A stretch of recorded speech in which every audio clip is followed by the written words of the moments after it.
It's another beautiful day for baseball in Los Angeles. And baseball podcasts. Josh Schaefer and Blake Harris cover everything Dodgers right here on Inside the Ravine.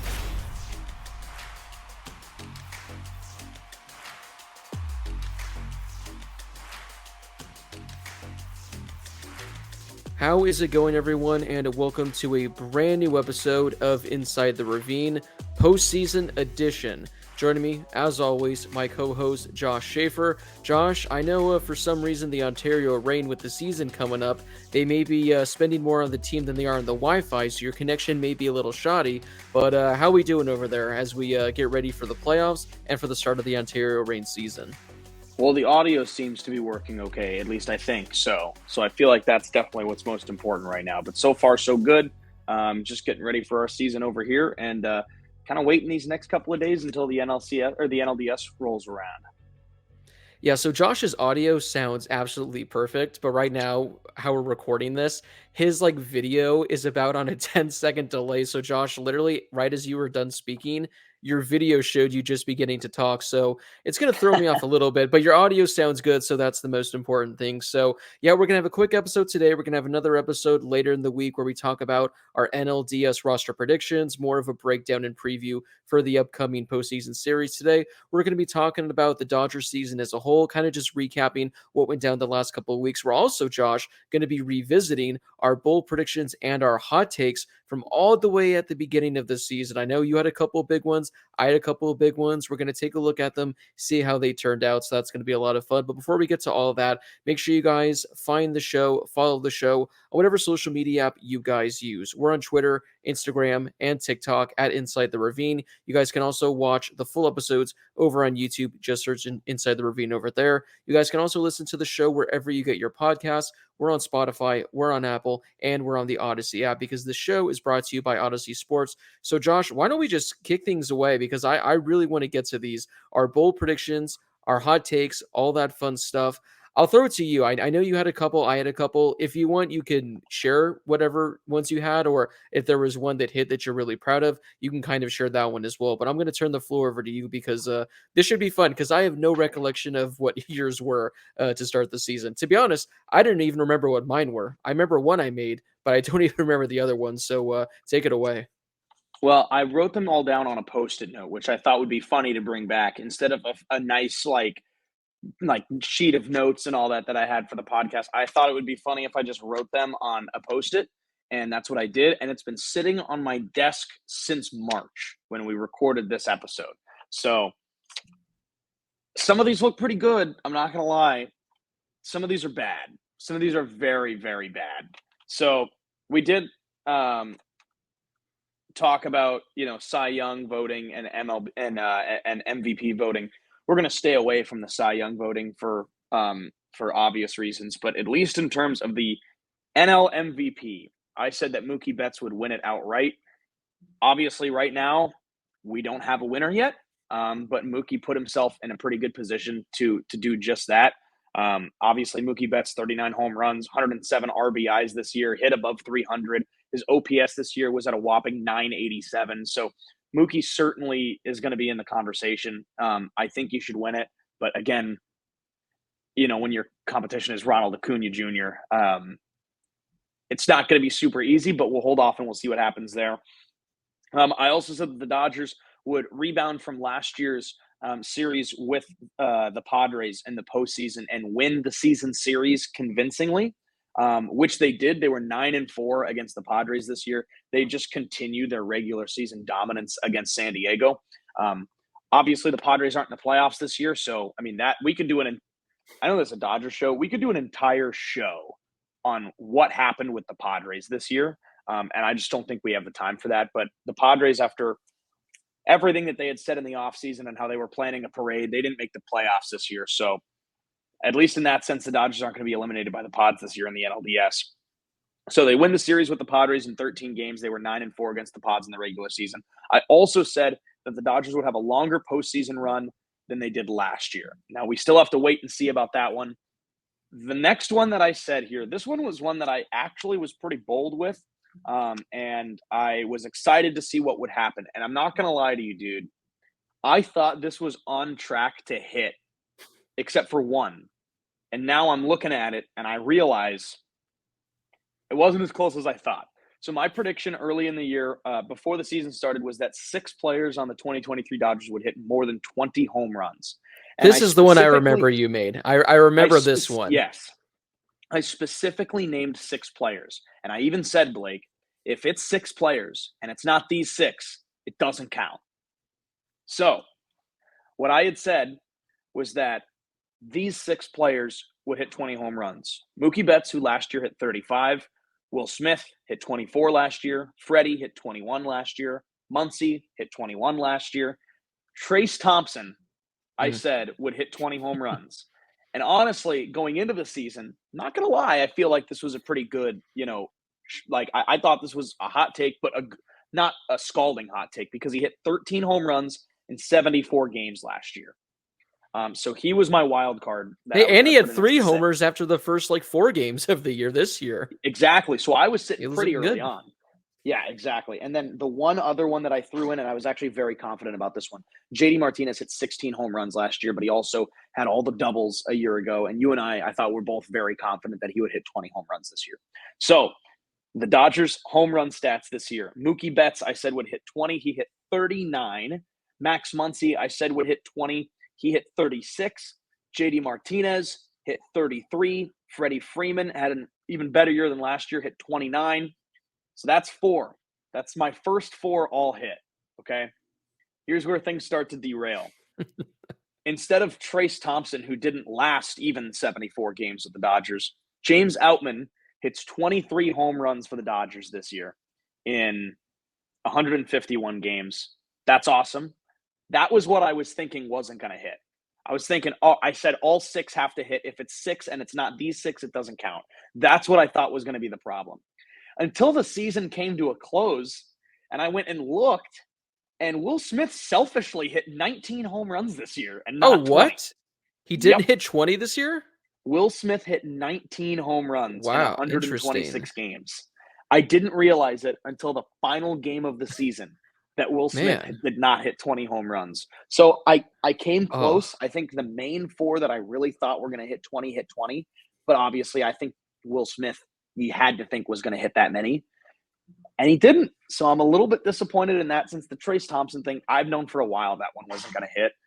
But I was thinking I was going to see if I could sneak back and, go back on what I said and be like, well, it was still 6, but it wasn't even 6. It was only 5. So disappointing. Man. Those are my hot takes for the season, and that was the big one that I had. So those are my hot takes so far. It's not super off, but we'll have to wait for a few more. Yeah, that Will Smith one blows my mind. I knew he was struggling, especially the last couple of months, but I didn't realize his home run numbers were that low. I just assumed he was in the 20s. I looked it up, and this even hurts you more, Josh, that over his last 22 games from the end of August through the end of the season, he had only 2 homers. Only 2. So he was through the middle of August, he was looking good. Through the All-Star break, he was looking good. But man, he cooled off at the end. That blows my mind that he had only 19. Because I thought you were about to say I fell 1 short because something screwed you. I knew James Outman had 20, but I figured there was another one that didn't crack the list. So I thought you were going to barely make it. But do you get bonus points for Mookie almost hitting 40? Does that count as 20 for someone else, Josh? So do you technically hit it? No, because he hit 35 last year. So I knew that he would hit 20. But 39, it's pretty good. Man, that's pretty good. Yeah. So overall, not too bad. Again, that one about the Dodgers going further than they did last year, that could still happen. But yeah, there's some good ones though. And overall, I thought that 20 homer one was going to hit with these. I guess it almost did. But Will Smith, 19 homers, man, he really cooled off. Josh, yeah, there is one that I want to get to, but that's going to be kind of a good segue into the next segment. So I'll share a couple of mine as well. One of them, the Dodgers have a Rookie of the Year winner. Now, if it wasn't for, a certain outfielder on the Diamondbacks and a certain starting pitcher on the Mets, that would have been an easy runaway. But James Outman's probably going to finish top 3 at least. But I did also add on it saying that there are going to be 3 players that finish inside top 6 of voting. James Outman's going to finish inside the top 6. It looks like Bobby Miller's going to finish inside the top 6. if Ryan Pipio had a couple more games under his belt, I feel like he would have potentially finished inside the top 6. He's been fantastic. We haven't really got a chance to talk about him too much, but Ryan Pepio, I don't know if he's going to get any Rookie of the Year votes, but man, again, if he had a couple more games, he would definitely be receiving some votes. So again, kind of like with you, a little close on this one. This is the one I'm kind of upset didn't hit, Josh. This was a fun one I did. 5 pitchers will record at least 5 saves for the Dodgers. Unfortunately, that one didn't hit. But would you like to take a guess, Josh, as to how many players recorded at least 1 save for the Dodgers in 2023? Because I had a number in mind, and when I saw this number, I went, "Oh, that is not the number I was expecting." I think it's a lot, right? Like, I think it's like Yeah, 10. it's a good amount. It's a good amount. I'm going to go with 10. You were just off, Josh. It's 11. 11 Wow. different pitchers recorded a save for the Dodgers. Now, as always, I like to try to give you fun trivia. Would you like to take a crack at guessing the 11 Dodgers that recorded a save in 2023 for the Dodgers? Okay. Phillips, Mm-hmm. Ferguson, Yep. Phillips, Ferguson, Bruzdar, You got the top 3. Ryan Yarbrough, Yep. There you go. Daniel Hudson, Shelby Miller, Alex Vesia. Yep. Alex Vesia got 1. I don't think Yency Almonte has any. Sadly, no. Yency does not have a that save would be this one year. that before the season I would have said yes, but after the season I think the answer is no. Yeah. I need 4 more. Right. Yeah. 4 more. Brazier. Ryan Brady, he has got 1 save. Now you need 3 more. I'll give you a hint. So you need 3 more. One guy has 2 saves. The other each have 1 save. 2, 1, and 1. One of the guys on here is no longer on the Dodgers, if that helps. He was released at some point this year. Ooh, wait, released or traded? Released. Ooh, so that takes out Phil Bickford then, right? Yeah, Bickford actually did not get one this year. He's not on the list. Okay, but 2 guys that are still around. 2 guys that are still around. Gavin Stone. Yep, Gavin Stone got 1. I think it was like a 3 inning or like 4 inning save, which may be a hint for the other guy as well. Yeah, so if it's okay, then the other one, not Pepio. Again, this one, if it helps, he had to go length. It wasn't a 1 inning save. He provided length Emmett to Sheehan. get there. Yep, Emmett Sheehan. So that gives you 10 out of 11. So the one you're missing is a player that's no longer with us that recorded 2 saves this year. And if this one helps as well, I believe each one of those was also providing length to get the saves. Oh man, He had great hair, fantastic hair, great hair. I don't know. I don't know if I can get it. Yeah, 10 out of 11 is not bad. That's pretty good. Andre Jackson had 2 saves. I never would have got. Yeah, okay, that makes sense. But I don't think I ever would have guessed that. It's a tough one. It's a tough one. So if he had 2, but then the top 3 were Bruzdar, Ferguson, and Phillips. He that's the bulk right there. So he's probably. I feel like 2 is probably up the list, isn't it? See, I was even surprised because I knew I didn't have 5 get to 5. I at least thought it was going to be closer than what this was. So Evan Phillips, he led the way with 24. Brusdar Graterol had 7, which, by the way, Brusdar Graterol, I feel like we haven't really talked about him at one point this season. The dude can make the case for the best reliever in baseball this year. Josh, he finished the season with a 1.20 ERA, an ERA plus of 363. Like, the dude was insane, but he had 7 saves. Caleb Ferguson was in third with only 3 saves. And then a couple of players had 2 saves. So it was not even, like I said, I figured a couple might have been at 5 or right under it. But yeah, Andre Jackson, although he was released months and months ago, he's tied for 4th on the team with the Ryan Yarbrough with 2 saves. Yeah, and you know the Bickford thing was that long game against the Twins when he went like 3 extra innings. He got a win. He didn't get a save. So yeah. He gave up his arm, not for a save, but for a victory. Gave But up his I Dodgers career for that But I game. was shocked, like, Joe Kelly doesn't have a save since coming over to the Dodgers. Like you said, I know Yency Yeah. Almonte has been kind of up and down. I was shocked to see that Yency Almonte didn't record one.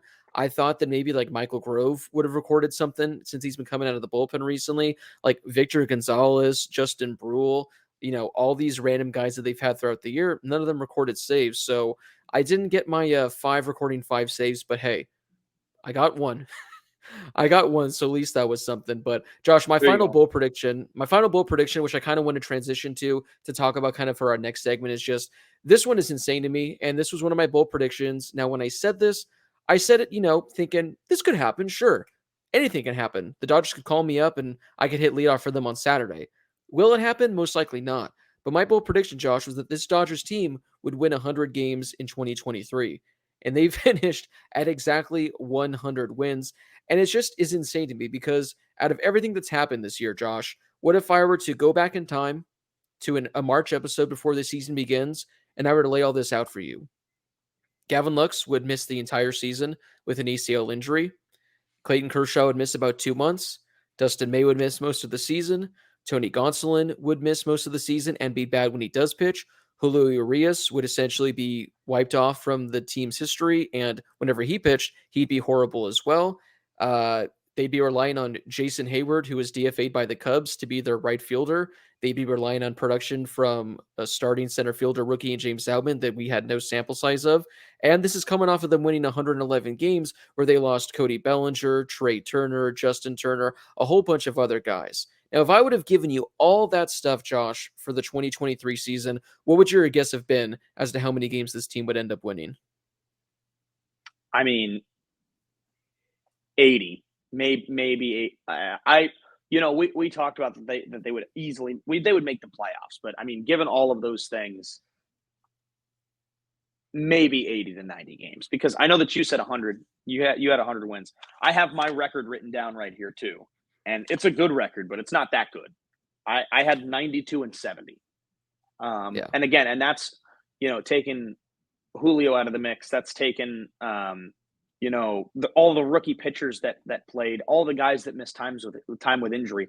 That's taking all of those out of the equation, but it is also including the guys that left, the guys that were no longer here, Jason Hayward, Trace Thompson in the lineup. Like, it was taking those guys into account and thinking that they would be involved, and I was still saying 92 wins.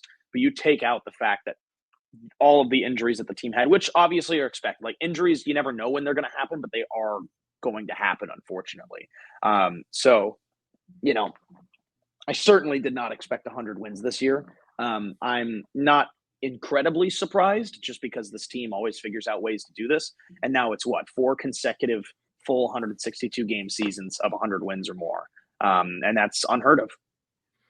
Yeah, I mean, they're actually the first team that's ever accomplished that. They're the first team to win 100 plus games in 4 consecutive full seasons. And the thing that's annoying is in the condensed 2020 season, they were on pace to, I think, potentially win like 116. I think their winning percentage is like historically one of the best we've ever seen. So, and a few things I didn't even mention on that entire list, Josh, you kind of mentioned it briefly, was the fact, one of the things I'm adding, the Dodgers are going to rely on, a bunch of rookies. Rookie Bobby Miller is going to have to start 22 games. Rookie Emmett Sheehan is going to have to start 13 games. Rookie Michael Grove is going to have to start 12 games. Who else do we got here? Who am I missing? Ryan Pepio. He's going to have to start 8 games. Gavin Stone's going to have to start 8 games. And not to mention as well, one thing I forgot as well, the Dodgers are going to be without arguably their 2 best relief options in Daniel Hudson and Blake Trinan. I guess technically we had Hudson back for 2 or 3 games, but you're also missing your top 2 bullpen pieces as well. So it's just insane thinking about all the things this team had to deal with, all the adversity they had to overcome, and yet second best team in baseball, 100 wins, one of the best teams in all of baseball once again. Winning 100 games is not easy, as we've seen from all these other teams that couldn't do it this year. And I think this just goes to show, I know it's something we talked about in recent episodes, but if Dave Roberts isn't the slam dunk runaway manager of the year, I don't know what we're doing. Because again, I know we always say we can manage this team to 100 wins. Josh, given everything this team Not had this to go year. through this year, yeah, I don't think we could have managed them to 100 wins. We could have maybe managed them to like 75, 80, but 100? Not with you and I. Even if the two of us were co-managers, I don't think we do that. We did every interview together. Yes. Every interview we have to sit together, we'll hold hands and do a joint interview. There you go. So incredible. I mean, just an incredible season for the Dodgers. Again, they walk away with the division with ease. They got the NLDS coming up. That's when the fun's going to begin. But I wrote an article on this the other day because I wanted people to kind of just take a step back before all this postseason craziness begins to just think back and reflect on how fun of a team this was this year, how good of a team it was, because I know we're probably going to base our thoughts on this team in regards to what happens in the playoffs. But this is one of the more fun teams I've gotten to experience in recent years. I loved it. And again, the fact that we entered the season, especially those first couple of weeks, Josh, and we were recording doomsday episodes every other week when the Dodgers were battling to stay above 500, I didn't think we'd be here. I thought we'd be talking about this upcoming wild card round because that's what the Dodgers will be playing in. But winning the division with ease, I didn't think that'd be the case. So I'll just ask you, Josh, overall, like when looking at the season as a whole, what is kind of like your biggest takeaway? What is like kind of like the one thing that has impressed you the most from this 2023 Dodgers team? There's been no pressure, Blake. I mean, that's what we Yeah. talked about coming into the season is the pressure's gone. Like, hey, the team is expecting I don't remember if we used the word rebuild year, but like this is going to be a buffer year. Team's going to be good. Yeah. Team's going to be competitive, but this is not going to be the Dodgers team where the expectation is World Series or bust. Next year, we had talked early on. The Dodgers are probably going to make a run at Shohei. They're going to go out and get somebody big next year, and maybe they can do that. And again, we saw all of these kind of low risk, high reward options for the Dodgers this year and the free agent signings, and bringing in somebody like JD Martinez for a bargain. Bringing in somebody like Noah Syndergaard, who obviously didn't work out, Jason Hayward, who has blown away expectations. We thought that they were going to be competitive with all of these lower kind of deals that they had signed. And then also, we said the same thing at the trade deadline, where they were bringing in all of these low risk, high reward type guys: Lance Lynn, Joe Kelly, Kike Hernandez, Ahmed Rosario. It all worked. All of them worked, right? And on top of that, not only were they kind of budgeting and doing all these bargain deals, but there also didn't seem to be very much pressure. And there's that meme that Yeah. I feel like floats around all the time of like the Padres have this poor of a record with spending all this money and getting all these guys. And then it's the photo of like Freddie and Mookie high-fiving. And it's like, versus the Dodgers, 100 wins thanks to the power of friendship. And it's a joke, but it's funny. But it's like, and it's Yeah. like, but that's kind of like what this team has been. There's been no pressure. There has been just go out and play baseball. And that seems to be what's worked so well for the Dodgers this year, which again, like I said in the hot takes, like, of course, I did not expect the Dodgers to win 100 games this year. But I said that they would have a longer postseason run than they did last year because there's no pressure. And now we're here, and I'm confident that we're going to see the same thing. Like, I don't expect this hot take to change in my head at all. Like, I think I'm not saying they're going to win the World Series, but I think the Dodgers have a much better postseason performance this year and a longer run than last year because there's no pressure, because they got this far dealing with what they had to deal with. And now they're here, and it seems like they're ready to go. Yeah, there was an article yesterday. I don't have it in front of me, so I forget what exactly how it was worded, but it was something along the lines of it was from Max Muncy, and he pretty much said like, yeah, the difference this year is we're having fun. Like last year and previous years, we weren't having the fun we were supposed to have, and this year things have completely shifted. And we've seen that with the dancing celebrations they've had, and just overall the interactions and everything we've seen from this team. So again, months ago we were saying, is this a coincidence that because this team's having so much fun, they're winning a lot of games? Sure, that may play a role in it, but yeah, what a year for the Dodgers. Again, whatever happens in the postseason, you got to just tip your hat and really appreciate what they did because, yeah, this was supposed to be, like you said, Josh, a rebuilding / buffer year, something like that. Expectations weren't high, potentially 85, 90 wins at the most, but they win 100. Second best team in all of baseball. Josh, before we take a quick break, we're going to do our quick wild card picks. When we do our next show, we're going to talk about our full playoff predictions, our bracket, all that kind of stuff. But there are a couple of wild card games that are actually starting today. All four of them start today. One game's already kicked off. I'm just going to go through the four matchups. You tell me who you think comes out of those 3-game series, and then I'll give you mine. The first one, the Rangers and the Rays. Rangers and Rays is interesting. I do think we actually have a lot of really good series here. For the Rangers, this is a team that probably could have won their division. There were 3 teams in the mix in the AL West. Obviously, the Rays are one of the best teams in baseball, and in any other division in baseball would be division champs. I'm going to take the Rays over the Rangers. I think it's going to be a good series, but I feel like I have to take the Rays with confidence just because the Orioles had an unbelievable season, and the Rays are literally one of the best teams in baseball and lost out on their division race because the Orioles are that good. So I'm going to take Tampa Bay. Yeah, like you said, all of these matchups are actually pretty good. I feel like these American League ones are even better than the National League ones, though. And this, in my opinion, is the toughest one between the Rays and the Rangers because both of these teams could have and should have won their divisions. I'll go with the Rays, though. I think they're the overall better team. I think they'll get it done. Next one, Josh, the Blue Jays and the Twins. This is an interesting one too because I feel like we've kind of laughed about the AL Central the last couple of years just being kind of boring. But and I just feel like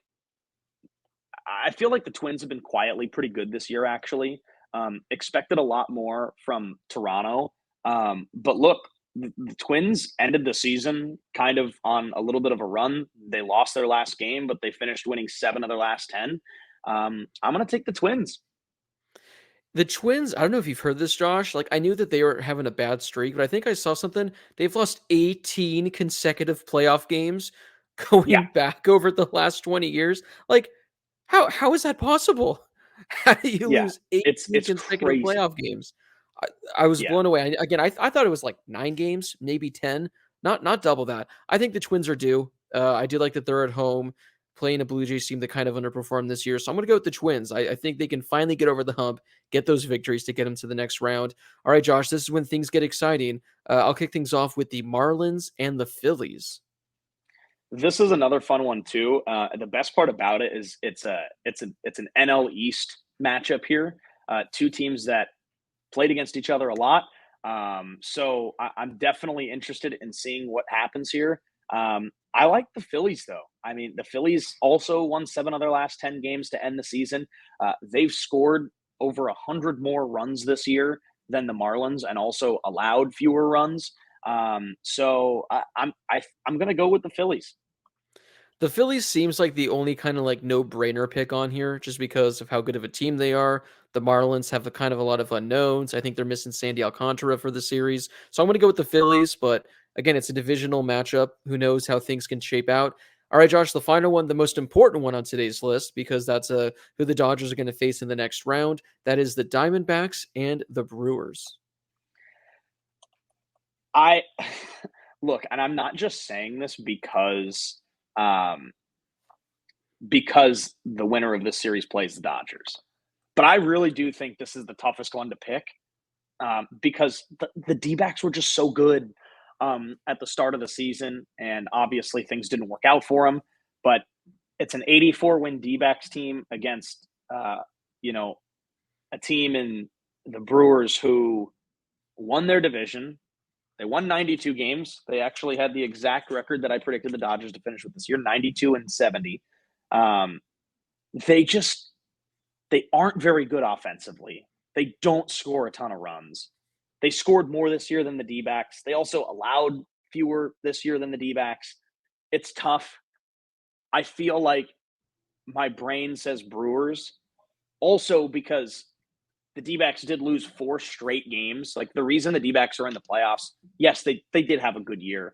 They won 84 games. But the reason they clinched was because everybody else lost. Yeah. And the D-backs lost 4 straight games to end the season. So I don't feel very good about the D-backs. So I'm gonna pick the Brewers. I think I would also rather have the Dodgers play the Brewers personally. Um, Especially, Woodruff's probably out for this first round series against the D-backs too, so that's up against them. There's just a lot of stuff that's kind of going against both sides. But I think I'm going to go with my gut and take the Brewers. I would kind of like to see the D-backs win though, just because how the season went down. But I mean, losing 4 in a row going into the playoffs and looking very bad while doing it. I don't know. I'm going to take the Brewers, and I think that they're going to win these games by 1 run and no more than that because I don't have very much confidence in the Brewers to score very many runs.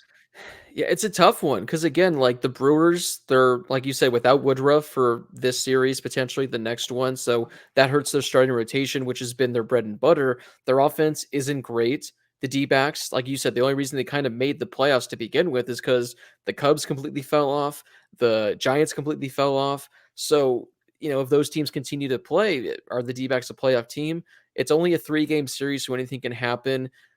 I'm going to go with the Brewers just because I'm going to give the fact that a lot of these guys have been there before on the D-backs. Evan Longoria maybe has appeared in a playoff game, but outside of that, I don't know how many guys on the D-backs have much playoff experience. So I am going to go with the Yeah. Brewers, but I it's will tough say because this. I don't know who I want the Dodgers to face though, Josh. Also, that's my thing. I don't know who I'd prefer at this point.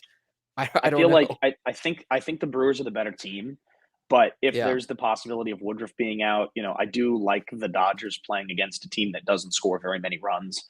And I feel like I keep saying that, but like the Brewers, the Brewers do have an offense that's significantly worse than the Dodgers. It is not as good as the D-backs offense. Um, and the D-backs like are kind of creative offensively too. So that's one thing, but it's a 3-game series. Anything can happen. What I will say is in 6 games this year, 2 3-game series, the D-backs won both of them against the Brewers.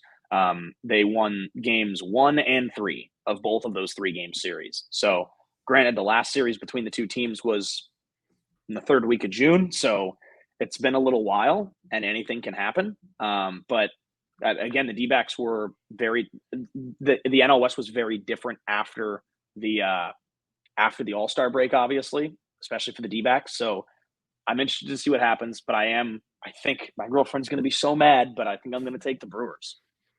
I also just don't want to deal with an NLDS with the Diamondbacks just because the first go around 5 or 6 years ago, that was so annoying. And I just want to avoid potentially losing to them at all costs. Like, if the Dodgers were to lose to the Brewers in the NLDS, like, I'll be upset, but it's like, all right, they lost to the Brewers. Can you imagine how insufferable it's going to be if the Dodgers get eliminated by the D-backs? Like, Yeah, that'd be tough.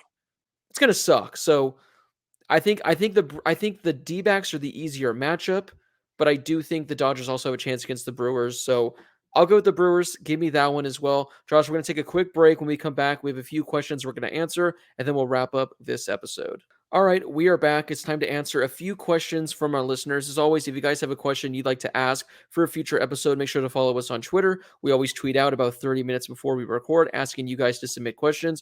Josh, we got a couple we're going to get to before wrapping up this episode. The first question comes from Aaron. Do you have any concerns with the amount of lefties in the bullpen currently? Ryan Yarbrough is the only trusted one, with Ferguson and Vesia being shaky. So, like he just mentioned, Ryan Yarbrough, he's looked good for the Dodgers. He kind of got roughed up in his last outing of the year, but he's pretty much a reliable guy you can count on that can give you multiple innings. Outside of that, your only options really are Alex Vesia and Caleb Ferguson. And as your number 2 and number 3 options, that kind of scares me a little, Josh. Yeah, it scares me a little bit. Yeah, I mean, I'm interested to see what happens. I feel like come playoff time, I think that hopefully they'll start to figure it out a little bit. But yeah, I mean, I'm not super worried about Ferguson. For Vesia a little bit, but yeah, I mean, I guess there's a little bit of cause for concern. But I'm cautiously optimistic going in, to be completely honest with you. Yeah, so it's tough with both of these pitchers. Like, you look at Alex Vesia, his season as a whole was a little bit disappointing. Had an ERA of 4.5, but he did kind of turn things around in the second half, Josh. Over his last 24 games, did have an ERA of 2.38. So he was showing signs of really kind of like turning a corner, looking like the Alex Vesia that we've grown accustomed to over the years. Meanwhile, with Caleb Ferguson, he finishes his season with a 3.5 ERA. But over his final, let's see here, 16 games, ERA of above 7. So Mm-hmm. Caleb Ferguson has been really shaky. Honestly, at this point, I think I trust Vesia more than I trust Ferguson at this point. It's tough though, because Caleb Ferguson was so good in the first half of the season where he was one of the Dodgers' best relievers. So both guys have been shaky, but I guess the good thing is you need them to be good for 2 games, maybe for 3 games. You need 2 or 3 good innings out of them. It's not like a starter where you need them to make multiple starts, go 6 or 7 innings. You need 3 clean innings out of each guy. So I'll stay optimistic, Josh, that they can get that from those 2 guys, and that Ryan Yeah. Yarbrough continues to shove as well. Let's see Yeah. here. We got this from Mad Dodgers fan.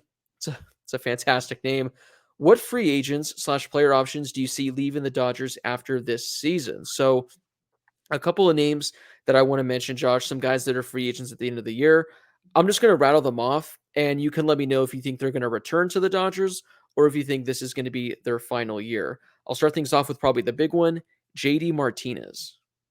Yeah, I think that this is somebody that Dodger fans quickly fell in love with, especially considering he used to torch the Dodgers for half a year when he was with the D-backs. But I, I hate to say it, but I think JD is a player that will probably move on after this season, which is why I think it would be great if he gets a chance to play for another World Series. But yeah, for me, he's somebody that I think the Dodgers move on from, especially if they have bigger plans where they're going to apply more money in the not so distant future. Yeah, if the Dodgers don't get Shohei, maybe they bring him back, but he's definitely going to cost at least double what he's making this year. David Peralta. Peralta for me is kind of in the same boat. Like I felt like he was a 1 year kind of rental, to be completely honest. And for me, it's kind of the same thing. Yeah, again, that's a tough one. I feel like the Dodgers could bring him back if the price is right enough, but I don't know if you want to bring back a veteran guy when you can just probably get it out of a young rookie. But I've been surprised with the David Peralta that we've gotten this season. Jason Hayward. Jason Hayward's a fun one because I mean, so Hayward's 34. If the Dodgers win, I would not be shocked if maybe he called it. And that's not for me to say. I don't know. Yeah. But considering where he was not very long ago and considering how good he's been this year with the Dodgers, is that something you go out on or is that something to completely revitalize a career? I mean, he's 34. We've seen guys play much longer than that. There are older players on the team. So, I'm not saying that he's going to retire. I'm not saying he should retire. I wouldn't be surprised if the Dodgers won and maybe he did. But again, Yeah. I feel like that's one where the Dodgers maybe would explore the option of bringing him back again. I mean, he's making what 720,000 this year, so he's not making very much, and he's been an absolute steal for the Dodgers. So again, if you can get him on a similar deal, I say why not, regardless of you know how long he wants to play or how long that deal is. But again, I think that he's earned a significant salary increase Yeah. next year, regardless of where he's at. I mean, when you just look at OPS plus as a whole, this was tied for his third best season of his career. OPS plus of Yeah. 117. He was fantastic and still played really, really good defense out in right field. So I'd be fine if the Dodgers brought him back. I'm sure he'd come back on a very cheap deal. I don't think the Dodgers could get the bargain of $700,000, but I feel like they can get like a 1 year, $5 million, 1 year, $6 million deal to bring him back. I would actually be in favor of it because again, I think he's been great. He's been a very, very surprising decision for the Dodgers. Those are kind of like only really the big ones. There's a couple of other smaller names that are going to be free agents at the end of the year, but nothing too spectacular. Josh, one final question, and this one's kind of a fun one because after seeing this, I looked up his numbers. Big E wants to know, or actually says, please tell me that Austin Barnes will not see any time behind the plate. Now, upon reading this, I was thinking, yeah, I'd prefer if Austin Barnes didn't see that much time behind the plate. But Josh, I looked up Austin Barnes' numbers over the last couple of months. This is actually insane to me. Going back all the way to July 26th, more than 2 months ago. Josh, what if I were to tell you that Austin Barnes, since July 26th, is hitting 292 with an OPS just below 800? Yeah. Um, he's been good, man. That bobblehead night did something for Austin Barnes. Um, It did. so I'm not opposed to it. Obviously, I feel like having Will Smith start is the better option. I think obviously if you want to start Barnes and put Will Smith at DH, I'd be okay with that too. But then again, you're bumping somebody else who's been reliable out of the lineup in that sense. So it would not be my preferred lineup composition choice. But again, I feel like he's an option. And he's Yeah. proven that he can be one too. So because if you look at what he did this season, ultimately he hit 180. Um, if you look back to where he was in June, he was Yeah. hitting below 100. He was hitting below 100, and he ends the season at 180. Like it doesn't seem like an increase. It is a massive increase. Yeah. the way that he's played over the last 2 months, the fact that he's hitting just below 300 over the course of the last 2 months is mind-boggling. So Yeah. I don't totally agree with the sentiment that he should not be playing in the postseason. He is not my preferred starting catcher option. I will say that outright. But Austin Barnes has turned into a decent option coming off the bench. And again, like, he's had a few big hits in the last couple of years in the playoffs too. Yeah. So I don't know. I don't know. Josh, before we wrap things up, do you want to play one quick game? Sure. All right, Josh. The game is called Since July 26th. And you're just going to tell me since July 26th who has been better. So, Josh, since July 26th, who has the better batting average? Austin Barnes or Will Smith? I mean, I'm going to say Austin Barnes. That is correct. Austin Barnes hitting 292, Will Smith hitting 223. All right, Josh, since July 26th, who has the higher on-base percentage? Austin Barnes or Will Smith? I'm going to go with Austin Barnes. That is correct again. Austin Barnes on base percentage of 358. Will Smith on base percentage of 307. All right, Josh, since July 26th, who has the higher slugging percentage? Austin Barnes or Will Smith? See, I feel like this one is actually Will Smith, but for the sake of the game, I'm going to say Austin Barnes. You are correct, Josh. Austin Barnes slugging percentage of 417 compared to Will Smith slugging percentage of 364. And we'll wrap this up, Josh, with one final one. Since July 26th, who has the higher OPS, Austin Barnes or Will Smith? Well, I feel like I'm going to have to. Well, I feel like I could have just done the math right there real quick, but I'm going to go with Austin Barnes. Just added the two up real quick. Use that ASU math, Josh. But you're correct. Austin Barnes, OPS of 775 since July 26th. Will Smith, 671. So, granted, Will Smith has twice as many games played, but Austin Barnes has been better for over 2 months, Josh. Yeah, it's impressive. Have him hit cleanup.